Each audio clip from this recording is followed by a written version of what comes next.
Happy Sabbath po, mahal na hari. Ang ano ko po, yung principles po ng salvation, yung kapanahonan ng ating mga ninuno nung hindi pa sila pinarusahan ng Aba, hindi pa nag-exile. At saka yung kapanahonan po natin, the same password lang po ginagamit. O ginamit yung pangalan ng, banal na pangalan ng Aba. At plus yung covenant po. Yung pagsunod sa sa Torah and Covenants. So ngayon po yung tanong ko po, yung mga ninuno natin na exile, kumbaga napabayaan na inalipin, binihag na ibang lahi.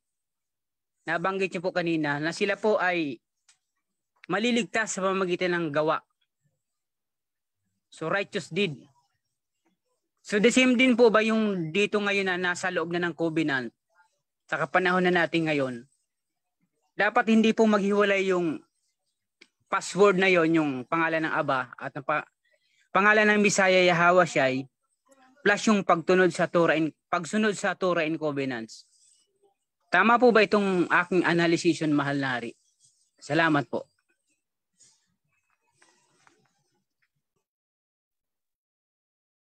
Okay. Iba ang basis of judgment sa mga nakakaalam. At iba ang basis of judgment sa hindi inabot ng kaalaman. Fair justice ang tawag doon.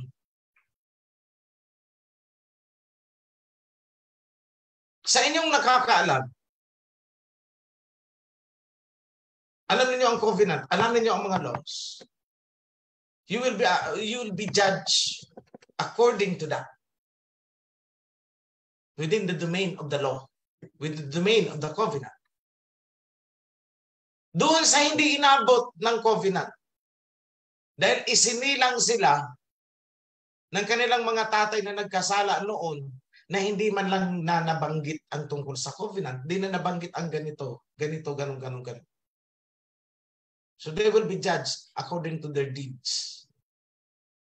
Kasi sa aminin natin sa hindi, sa pagsilang natin, alam natin kasalanan ang pagsisinungaling. Correct? Bigyan ko kayo ng simple. Alam natin na kasalanan ang pumatay. Alam natin na kasalanan ang magnakaw. Alam natin sa sarili natin na ang kinuha nating bagay ay hindi atin. Correct? So kahit hindi kayo inabot ng covenant, you know those basic principles. And you will be judged according to that. Diyan ka huhusgahan. So hindi nila pwedeng gawing excuse. Hindi ko kasi alam ang covenant kaya nagnakaw ako ng nagnakaw. Huwag kang lulusot.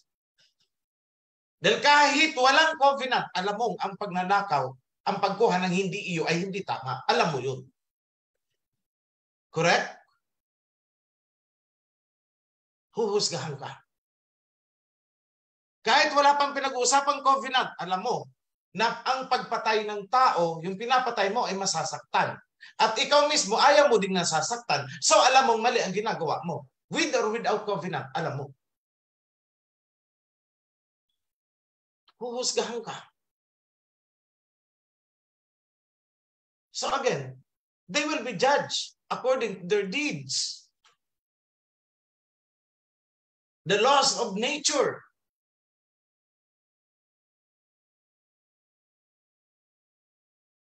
So wag niyong iisipin na, pare-pareho lang pala. Buti pa hindi ko na lang inalam. No.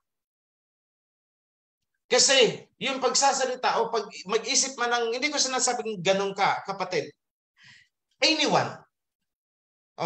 Etong klaro ko sa pag sinabi kong mo, hypothetical yan ha, hindi yung personal na tao na nagtatanong ang tinutukoy ko. Kapag sinabi mo kunwari, na buti pa hindi ko na lang ito nalaman, wala sana akong problema. That in itself is a sin.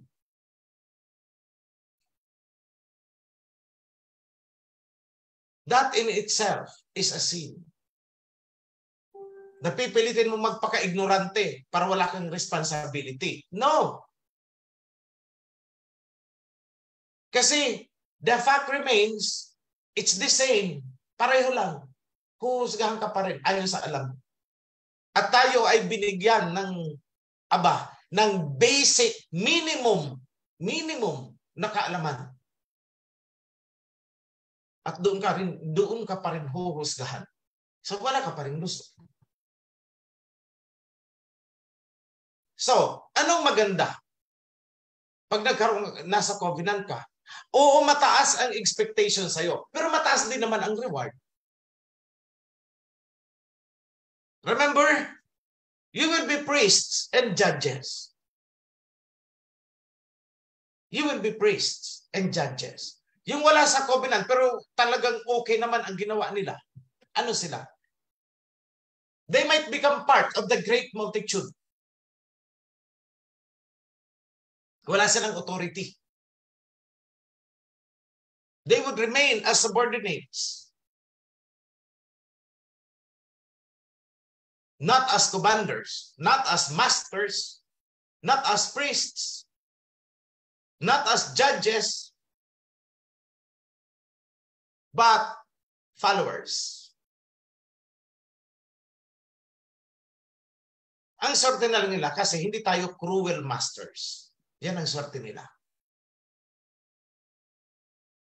But in the system, kung may master, meron pa ring servant, and they will be servants. May paninilbihan pa rin doon? Yes, meron. Then may hierarchy. Kung ang universe nga, may hierarchy . Ang solar system, may hierarchy tayo. Hindi tayo pwedeng lumayo sa sun. Ang Ama may hierarchy. Ang angels may hierarchy. Si Aba ang master. Ano mga angels? Hindi servants. That is the universal law. Kaya yung sinasabi na dapat pantay-pantay, kalokohan yan. That is the doctrine of the devil. Yun ang pinang-aano na sa akin. Hindi, dapat pantay-pantay tayo. Kailan pa naging pantay-pantay ang pandak at natangkad? Kailan pa naging pantayan? Kailan pa naging pantay ang matalino at bobo? I'm sorry. Pero gusto ko lang iparealize sa inyo na hindi totoo yung pantay-pantay. But there are certain things na kung nai-enjoy nito ng mga nasa taas, mai-enjoy din dapat nito mga nasa baba. And we call that as what? Righteousness. Kung gusto ninyong mga nasa taas ay busog kayo, dapat busog din, huwag niyong gugutumin ang nasa baba. Doon lang tayo pantay-pantay. Kung gusto ninyong safe ang tirahan ninyo, huwag niyo namang ilalagay itong mga nasa lower ranks ninyo na hindi safe. Dapat ganun din sila. Yun lang ang pantay-pantay. Pero pagdating sa decision making, pagdating sa authority, there is no such thing as pantay-pantay. Kailanman, hindi sinabi ng Bisaya sa kanyang mga disipulo na pantay-pantay lamang tayo. Kailanman, hindi niya sinabi yun. Kailanman, hindi sinabi ng Abayahawa sa kanyang mga angels na pantay-pantay lang tayo. At anong nangyari? Sa gusto siyang pantayan, tinagpas niya. And that is the devil. The devil na nagtuturo din ng doktrinang pantay-pantay. I hope, mga kapatid, ma-enlighten kayo.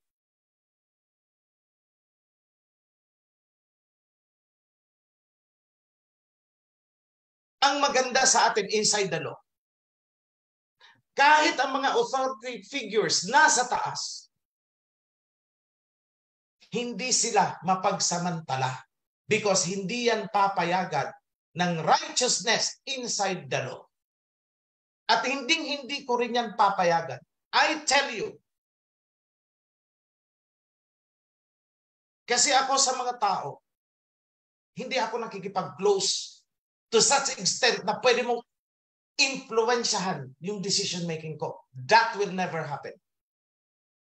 Pag mali ka, mali. Kahit ikaw na ang pinaka-close sa akin, kahit ikaw pa ay halos isang pinggan ng kinakainan natin, ulam ko, ulam mo. Ulam mo, ulam ko. Kahit gano'n pa tayo ka-close. Kulang na lang maghiraman tayo ng toothbrush. Kahit gano'n tayo ka-close. I will never allow anybody na didiktahan ako, i-influensyahan ang decision making ko papunta sa mali. Okay lang, influensyahan mo ako papunta sa tama. But if you will attempt to distort and corrupt my principles, mag-aaway tayo. And that happened. Kaya ang dami kong tinagpas. Mga taong nag-attempt na ako'y nakipag-close sa akin, tapos, nung naramdaman ko na, teka lang, decision making ko, inaanuhan mo ako, ini-influensyahan mo ako, ganito ang ginagawa mo, ganito ang ginagawa mo. To such extent, nasasabi na, alam mo, yung kaligtasan mo ay nasa kamay ko. Ano? Sampalin kita ng kaliwat kanan para matauhan ka sa sinasabi mo. Sasabihin mo sa akin na ikaw ang protekta sa akin? Ano? Mahiya ka naman kay Aba. Huwag ganun. So anong dapat gawin? Huwag mong sasabihin na, ikaw ang protektor ko. Ikaw, nasa kamay mo ang kaligtasan ko. Ay, wag, mag-aaway tayo dyan. Lalabas ako ng kalsada at patutunayan ko sa iyo hindi totoo yung sinasabi mo. Pero hindi na kita papatulan. I will just scratch you away from me. Yan po ang principle ko. Pasensya na.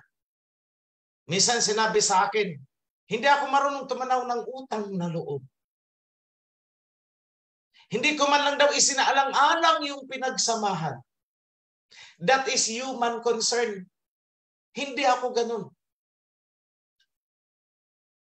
Kasi tayo, alang-alang sa samahan kahit mali, pakikisamahan. No, that is your human concern. Ganyan kayo. Hindi ako ganun. I'm not that. Don't attempt. Anyone, don't attempt. Na ganunin ako. For sure, mababaklas ka. No one should attempt na dumikit sa akin with that intention. Dahil ang prinsipyo ko, so long as you are righteous, dikit ka sa akin. Kapag ikaw ay dumistansya sa righteousness, automatic default, tagpas ka sa akin. Mas gugustuhin ko pang mag-isa lang ako at walang kausap.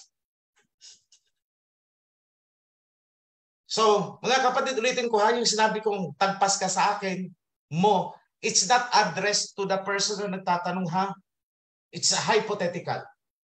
Anybody yun ang ibig kong sabihin.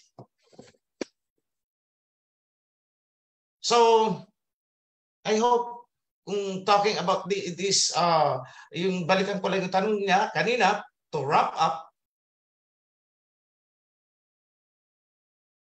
as it was, covenant, yung pangalan ng Aba, as a key, it remains the same today. We have the same organizing principle, the covenant. As in the ancient times, ngayon, bumalik. Ganun pa rin. As in Mount Horeb, ngayon, ganun pa rin. Walang nagbago. Walang nagbago.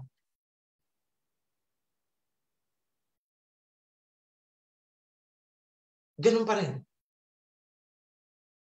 That is why yung mga experiences ko ngayon at mga experiences ninyo, walang pinag-iba sa noon. Because this is just one and the same event.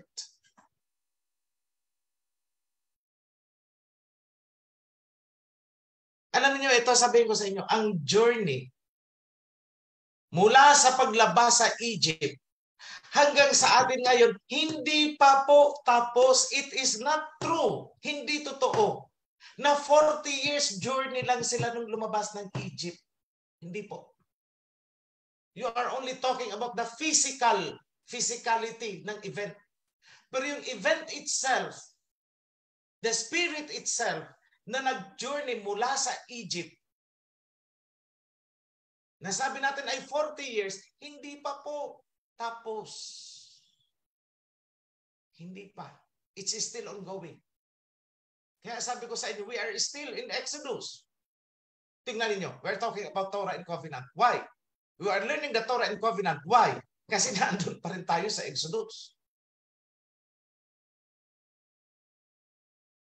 Kasi kung tapos na tayo, wala na tayong pag-uusapan. Sana hindi na ito nangyayari. Na kailangan ko pa kayong ilid ulit. Pero bakit kailangan ko kayong ilid ulit? Because our journey is not yet done. Hindi pa tayo tapos.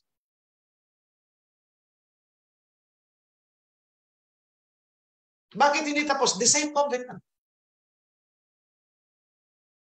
Noong nakasulat sa bato, binasag, nabasag, nawala. Pinalitan ba ng bagong covenant? Hindi. Anong sabi? I will simply write it in the mind and in the heart. At yun ang nangyayari sa inyo ngayon.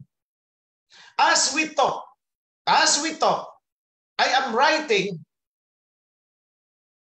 the laws, the covenant in your heart and in your mind. Look, anong nangyayari? Gumising kayo. Wake up. Anong ginagawa ko? Isinusulat ko na ngayon. Sa isip ninyo, sa diwa ninyo, sa puso ninyo, ang Torah and Covenant. Everything is being fulfilled.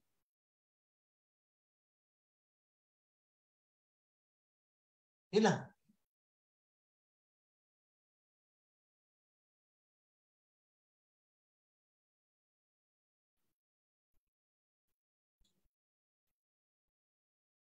Mahal na hari at sa mga kapatid. Ang tanong ko po sa mahal na hari ay yung naggamot ang Misaya, Yahweh Shai, sa mga may sakit noon, lalo na kay Magdalena, at doon sa mga bulag, pipi at hindi makarinig, at lumpo.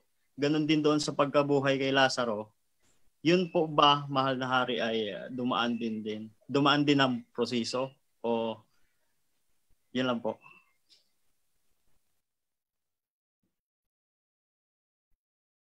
Okay. Yung Misaya Hawashai ay naggamot ng pipi na hindi makapagsalita, di ba? Nanggamot din siya ng bingi na hindi makarinig, di ba? Yung pilay na hindi tuwid maglakad. Oo nga, kasi nga pilay. Yung bulag na hindi makakita. Di ba? Yun. Lahat ba dumaan ng proseso? Yes, dumaan ng proseso. Kasi kung walang proseso na pinagdaanan, hindi makakakita yun. Kung bulag. Bulag ka. Ginamot ka. Nakakita ka. Eh di may nangyari. May prosesong nangyari. Everything may process. The only difference is King Yahawashi was empowered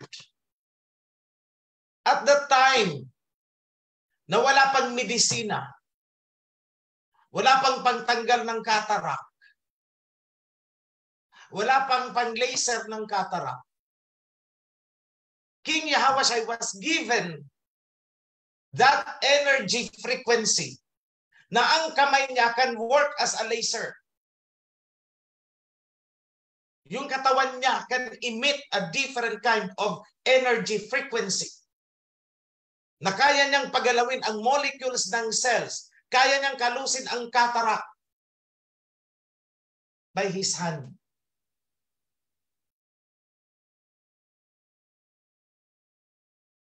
And that's all that he can do at the time. Why? Kasi unang-una wala pang medisina noon eh. Wala pang x-ray noon. Wala pang operating room noon.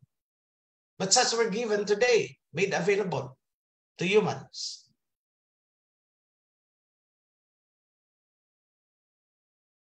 At the time, wala eh. And besides, it has a different purpose. Hindi talaga yung purpose is yung for the sake lang na may mapagaling. No. It has a deeper purpose. Bakit kailangan niyang gumawa ng ganong tinatawag nating miraculous healing? Bakit niya kailangan gawin yun? Ito lang ang sabihin ko sa inyo. Kung hindi ginawa ng Messiah yung parang magical as we see it, parang magical healing. Kung hindi niya ginawa yun, walang makikinig sa kanya at the time. Wala.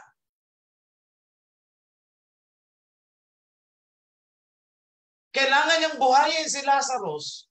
Bakit? Para ito na ang ultimatum ko. Para lang magising kayo. Na may Messiah na sinugo. Na ipinangako sa mga prophets. So kailangan niyang gawin yun. Dahil kung hindi niya ginawa yun, at hindi pinagkaloob sa kanya ng Ama, yung power na yun at the time, although nasa human flesh siya. Kung hindi niya ginawa yun, sa tingin nyo, may maniniwala sa kanya? Wala. Failure siya. So yun ang pinaka-purpose nung. Hindi lang for the sake na manggamot. The purpose is para maipakilala niya ang sarili niya. Magising ang Israelites. At maipakita sa Israelites na, hey, ibang daan ang pinagdaanan ninyo. Hindi yan.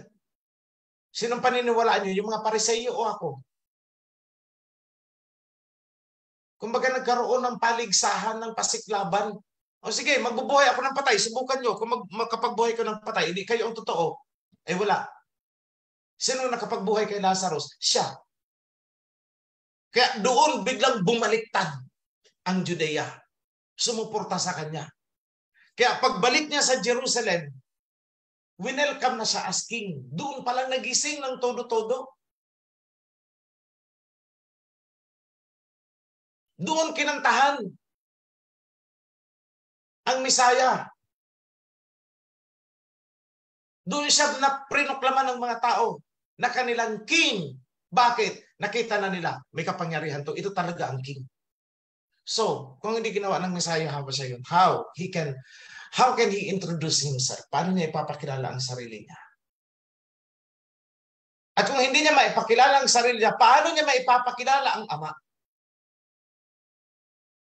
Kasi ang sinabi ng Messiah, ipinakilala na kita sa kanila. I have made your name known to them. Anong ibig sabihin? As early as the time ng Messiah, natabunan na ang pangalan ng Aba. That's why, anong sabi ng Messiah? Ipinakilala ko na ang iyong pangalan sa kanila. I have made you known to them. Ibig sabihin, nakalimutan na talaga. And that's the only way. Do a miracle. Si Moses, kung hindi siya gumawa, kung hindi siya binigyan ng kapangyarihan ng Aba, ng mga ganong para makagawa ng mga something like miraculous, sa tingin ninyo sasama ang mga Israelites. Di ba hindi?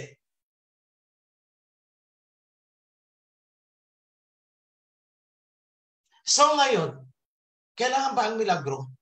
Para lang maniwala kayo? Hindi. That is the difference sa generation to. Because mismong Spirit of Yahweh ang tumatrabaho.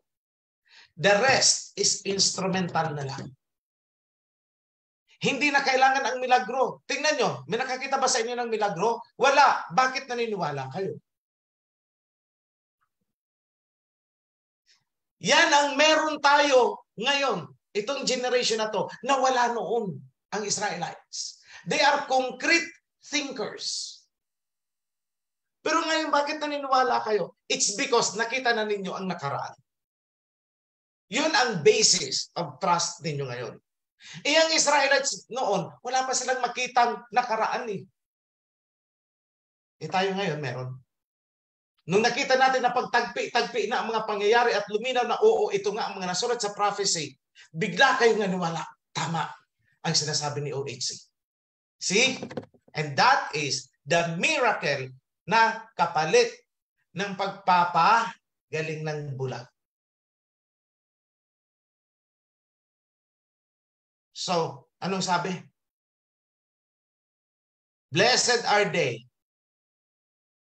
who believed even without seeing.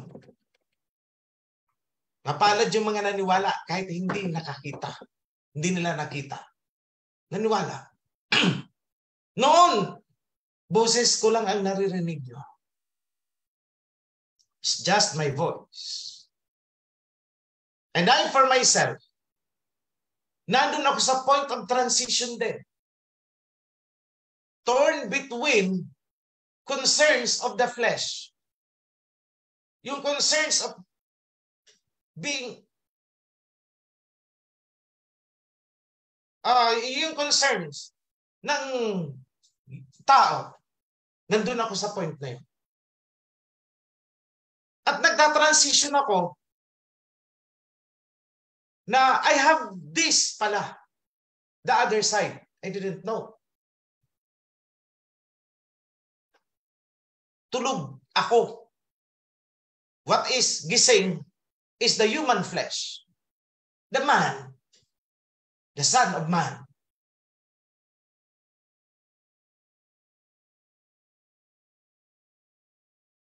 Just like Prophet Ezekiel. Anong sabi? Son of Man ang tawag, di ba? So don't get me wrong with that. I'm not proclaiming anything about myself.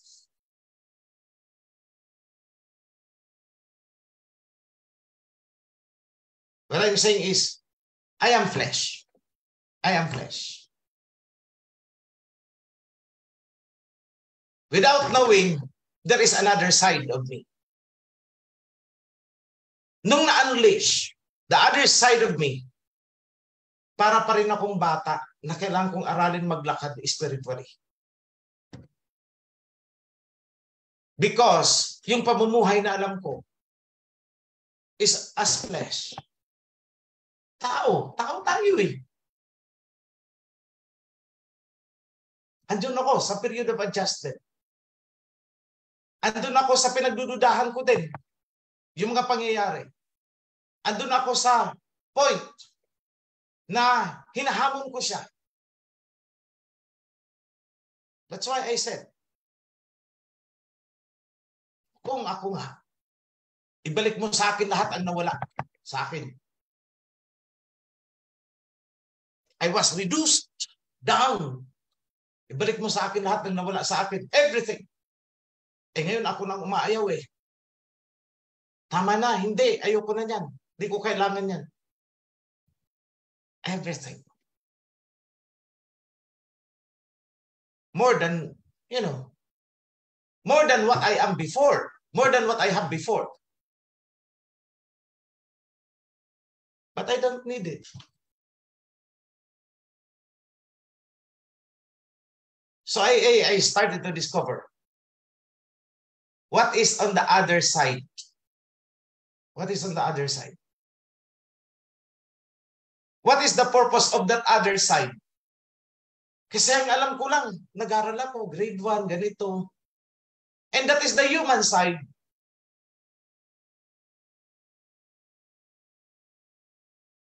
But then, na-amaze din ako sa sarili ko. I must admit, bakit alam ko ang mga to? Saan ko ba ito hinugot? Bakit ang dali kong ma-reveal ito? Na para bang, I was there. That's the other side.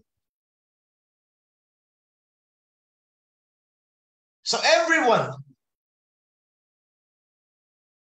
lahat kayo, kailangan gumising. Because some of you there ay hindi nag-aalam na nandito pa tayo sa process ng paglalakbay. Kung inaakala ninyo na ang ultimate destination ng Israelite nung lumabas sa Egypt is yung kakapiranggot na lupa doon sa Canaan, yung Jerusalem, kung inaasahan ninyo na yun ang destination, nagkakamali po kayo. Kasi tribe of Judah pa lang, hindi kakasya doon. So ano yung sinabi ng Ama? Na I will give you land. Hindi lang yun. Ang liit nun. Tribe of Judah pa lang aapaw na doon. So where is that land?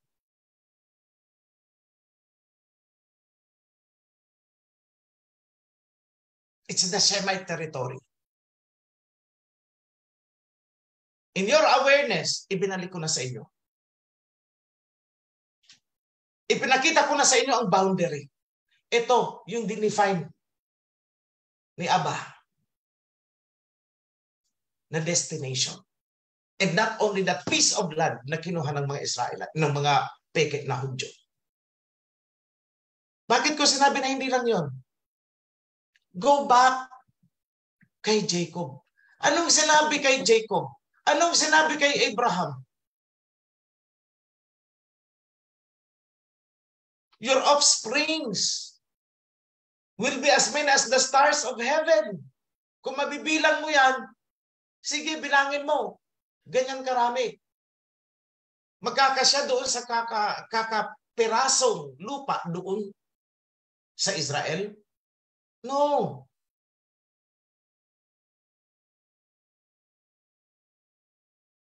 So we're still on the process. Nasaan ang destination? Ang sabi kay Jacob, ang iyong seeds ay mapupunta sa north, sa south, sa east, sa west. Worldwide ba? Hindi. No. Bakit? Ang Shemite territory ang tinutukoy doon and not the whole world. So nasa process tayo nun. Nakarating tayo sa lupain, pero hindi natin alam na nakarating na pala tayo. Nagkamali siguro si Waze. Hindi tayo na-inform that you have reached your destination. Ganun po ang nangyari sa atin. We are on the promised land.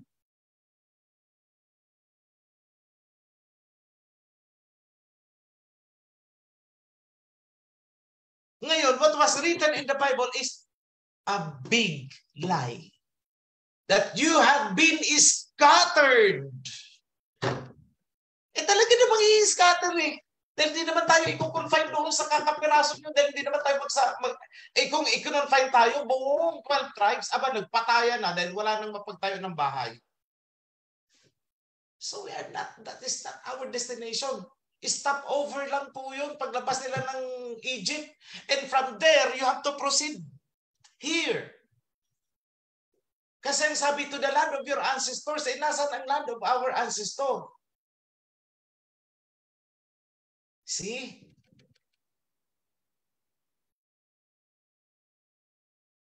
Ano lang ang pinagkaiba? Ito talaga ang destinations natin. The north, the south, the east, and the west of the Shemite territory. Hindi tayo pwedeng lumabas sa Shemite territory because sa Hamite yan, sa Japhethite yan.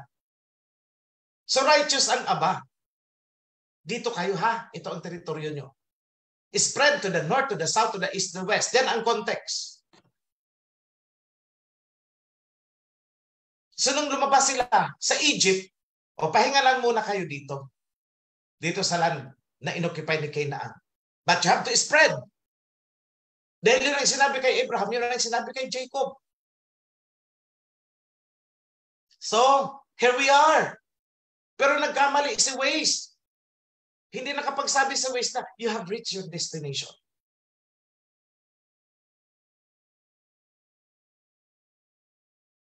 So naging painful journey lang tayo. Napakahirap ng journey na pinagdaanan natin. Why? Why? Kasi nagkasala along the way. So pinadaan tayo sa rocky road. Hindi yung rocky road na ice cream. Rough road. Pinadaan tayo sa isang direksyon na ni aso yata ay hindi pa nadaanan. Ganun ang comparison.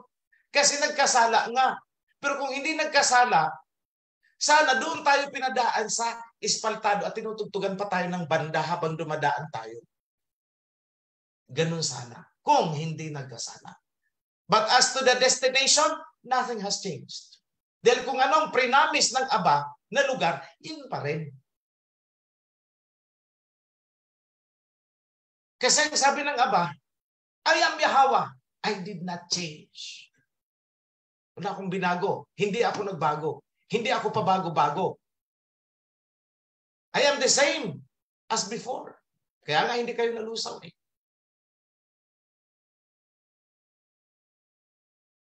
So, Moses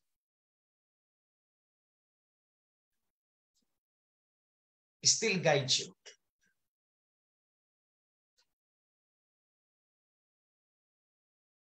Today, Moses still guides you today.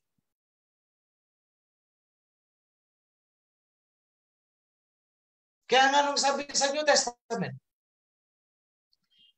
they have Moses. Ano sabi ng Messiah Hawashi? I will send you again Moses and Elijah. And they will guide you. Are you guided today? Yes, you are. Guided kayo. Ibig sabihin, nandyan si Moses, nandyan si Elijah. In a different form. Yun lang, mga kapatid.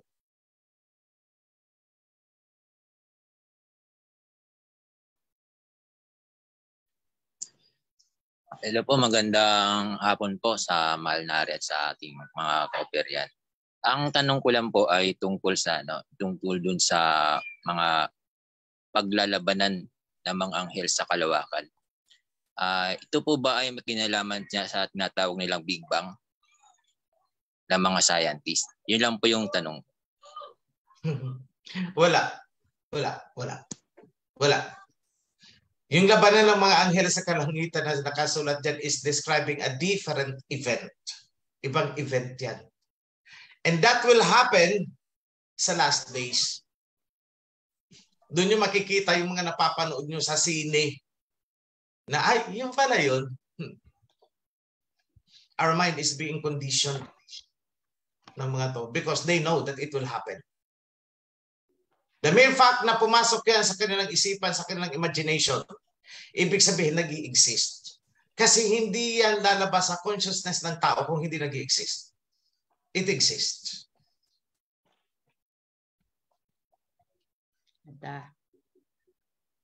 Yun lang. Okay, maraming salamat po. So, asan na po yung isang naka-raise hand? Brother Ronald, last na po. Brother Ronald?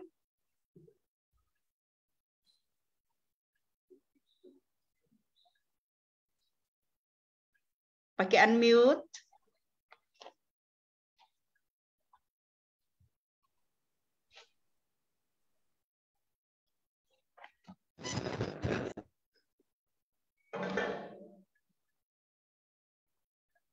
Paki-unmute bro, brother. Paki-unmute.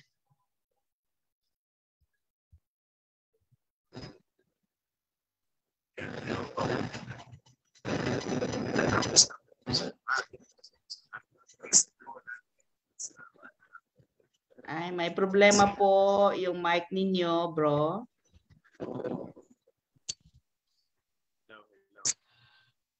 Hello po. Yan po. Rinig Okay, na po go ba? ahead po. Yes po. Okay po. Mapagpalang sabat po sa lahat at saka sa mga priest natin at sa lahat ng kapatiran sa loob ng kawan at lalong-lalo na po sa ating mahal na Haring King OHC. Mahal na Haring King OHC, ito lang po yung katanungan ko kung paano natin i-defend yung topic ni Bro Prest kanina po na may verse po kasi doon na minsan naririnig ko na ginagamit ng mga bulaang propeta mismo o kaya ng ibang tao din sa labas na yung sinasabi nilang sa verse na yun gagawa ng bagong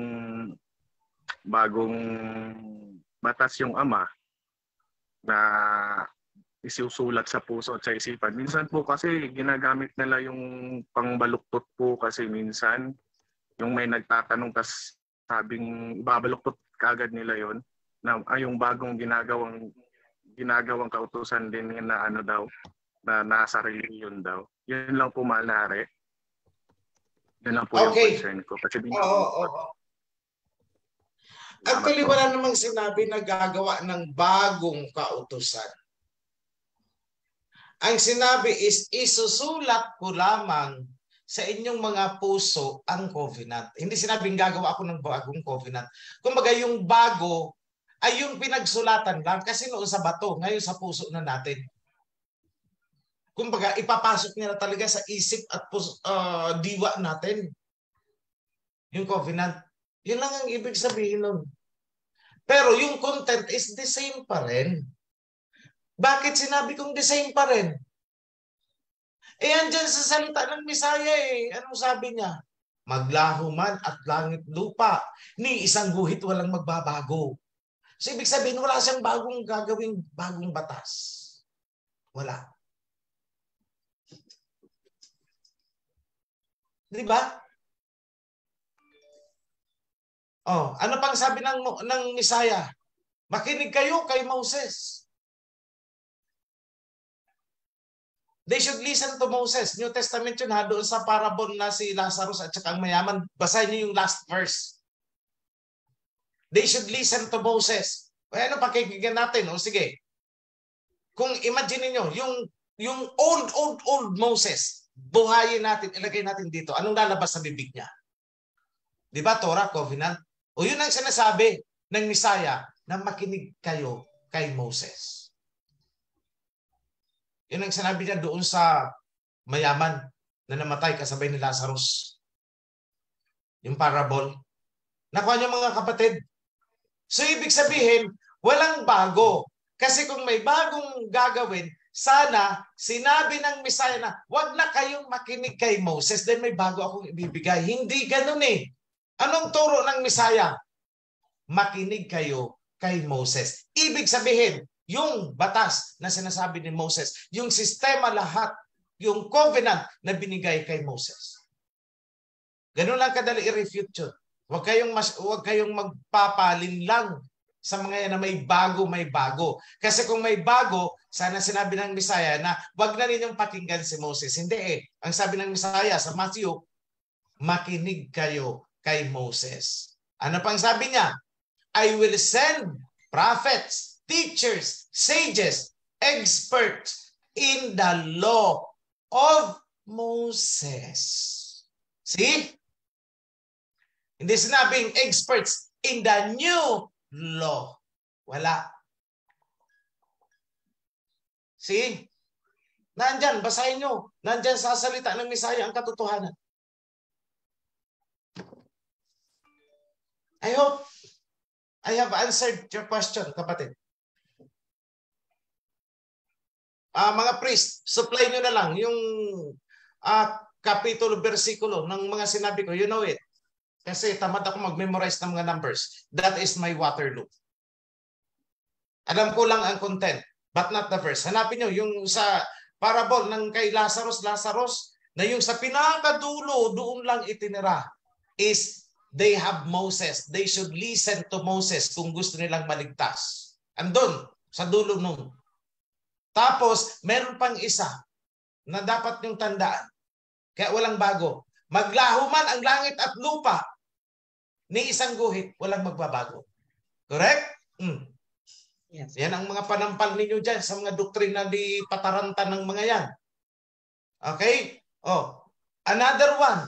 Ang sabi ng Misaya, I will send prophets, teachers, sages, experts in the law of Moses. Isa pa. I will send again Moses. See? Anong pinagsasabi ng new law? Ang sinasabi nilang new law is si Pablo. Ginagawa nila ng introduction para pagpasok ni Pablo, ito na yung sinasabi. Ganyan, style na. Huwag kayong maluloko dyan. Panghawakan ninyo yung mga sinabi ko sa inyo. That is the truth. Solid truth. Ako na magsasabi sa inyo. That is the solid truth. Moses. Okay? So, pasensya na doon sa mga hindi inabot ha. But I have the next schedule na coming up. Happy Sabbath mga kapatid, and once again, be blessed. Shalom.